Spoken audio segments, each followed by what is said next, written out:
Bienvenue dans cette série Les effets secondaires et le rôle du pharmacien. Laure se présente à notre pharmacie pour acheter un antiacide. Après questionnement, elle précise que c'est pour sa maman, Madame Durand, une patiente fidèle de la pharmacie. Elle signale que celle-ci se plaint de brûlures derrière le sternum. Sa maman lui décrit également une sensation de gêne lors de la déglutition. Ces symptômes sont apparus progressivement depuis une quinzaine de jours. En consultant l'historique de Madame Durand, nous constatons que nous lui avons délivré il y a 2 semaines une boîte de Fosamax 70 mg dont le principe actif est l'acide alendronique. Il s'agit d'un nouveau traitement pour Madame Durand. Il est indiqué dans le traitement de l'ostéoporose chez les femmes ménopausées. Sa fille nous confirme que sa maman prend bien ce médicament à raison d'un comprimé par semaine, tous les mercredis. Nous interrogeons alors Laure sur la façon dont Madame Durand prend son traitement. Après discussion, Laure révèle les habitudes de prise médicamenteuse de sa mère. Elle prend bien son comprimé d'acide alendronique le matin au réveil avec un grand verre d'eau. Mais elle a pris l'habitude de se recoucher immédiatement après la prise pour se reposer 1 heure supplémentaire avant de prendre son petit déjeuner. Sa maman pensait respecter correctement les consignes puisqu'elle attend bien 1 heure avant de s'alimenter, mais ignorait l'importance de rester en position verticale après la prise du médicament. Le mode d'administration rapporté par sa fille révèle une erreur majeure. Le fait de se recoucher immédiatement après la prise du comprimé favorise la stagnation du médicament dans l'ésophage.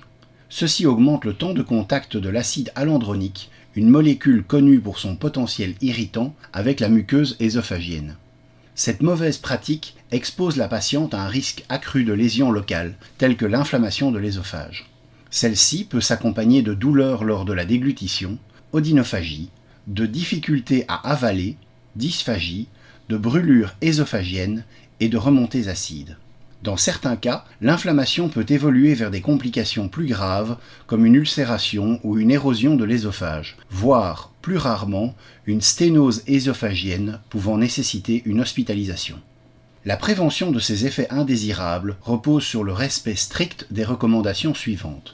Prendre son comprimé au lever avec un grand verre d'eau du robinet, minimum 200 ml. Il doit être pris le matin au lever. Prendre le comprimé au coucher ou avant le lever est strictement contre-indiqué. Rester en position verticale, assise ou debout pendant au moins 30 minutes après la prise et ne pas s'allonger tant que le premier repas n'a pas été pris. Une autre consigne importante lors de la prise de ce médicament pour prévenir les ulcérations oropharyngées et ésophagienne est de ne jamais croquer, écraser ou laisser se dissoudre le comprimé dans la bouche. En raison de ces risques d'irritation, l'acide alendronique est contre-indiqué chez les personnes présentant des anomalies de l'ésophage qui retardent le transit, une incapacité à se tenir en position verticale pendant au moins 30 minutes, des affections gastro-intestinales hautes évolutives. Nous rappelons alors les modalités de prise de l'acide alendronique. Nous lui expliquons également que les symptômes rapportés par sa maman, brûlure ésophagienne et difficulté à avaler, sont très évocateurs d'une inflammation ésophagienne induite par l'acide alendronique, un effet indésirable bien documenté de cette classe thérapeutique. Il se produit en particulier chez les personnes qui ne respectent pas les consignes d'administration, notamment l'obligation de rester en position verticale pendant au moins 30 minutes après la prise et jusqu'à l'absorption des premiers aliments de la journée. Ces symptômes rapportés peuvent s'aggraver si le traitement est poursuivi malgré l'apparition de ces signes.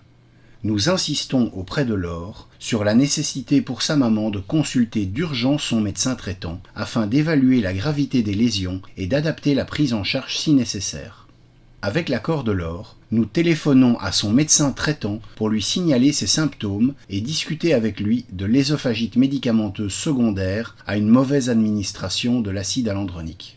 Suite à cette discussion, le médecin accepte de recevoir Madame Durand dans l'après-midi. En attendant la consultation, il nous demande de délivrer à Madame Durand un néobianacide.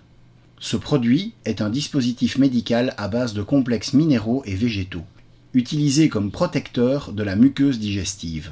En fin d'après-midi, sa fille revient à la pharmacie avec une prescription. Le médecin a choisi d'instaurer un traitement par inhibiteur de la pompe à protons pendant 4 semaines, à raison de 1 comprimé par jour, pour favoriser la cicatrisation de la muqueuse digestive. En complément de l'IPP, Madame Durand peut continuer de prendre le néobianacide à raison de 4 comprimés par jour. En ce qui concerne le traitement contre l'ostéoporose, le médecin a décidé d'arrêter pour le moment le Fosamax. Le médecin souhaite revoir sa patiente dans un mois afin de réévaluer les symptômes. La poursuite du traitement à base d'acide hyaluronique dépendra de la résolution des symptômes sous pantoprazole. Si les symptômes régressent totalement et que la patiente est motivée à respecter strictement les modalités de prise, la réintroduction de l'acide hyaluronique peut être envisagée avec une surveillance clinique étroite. Si les symptômes persistent malgré le traitement par pantoprazole, le médecin envisagera alors une alternative thérapeutique pour l'ostéoporose, autre bisphosphonate injectable ou autre classe de médicaments. Ce cas illustre l'importance du suivi et de l'éducation du patient, ainsi que la nécessité de vérifier l'observance des traitements chroniques pour prévenir les complications liées à une mauvaise utilisation des médicaments. Merci de nous avoir suivis dans cette présentation. Nous vous donnons rendez-vous dans une prochaine vidéo. À très bientôt.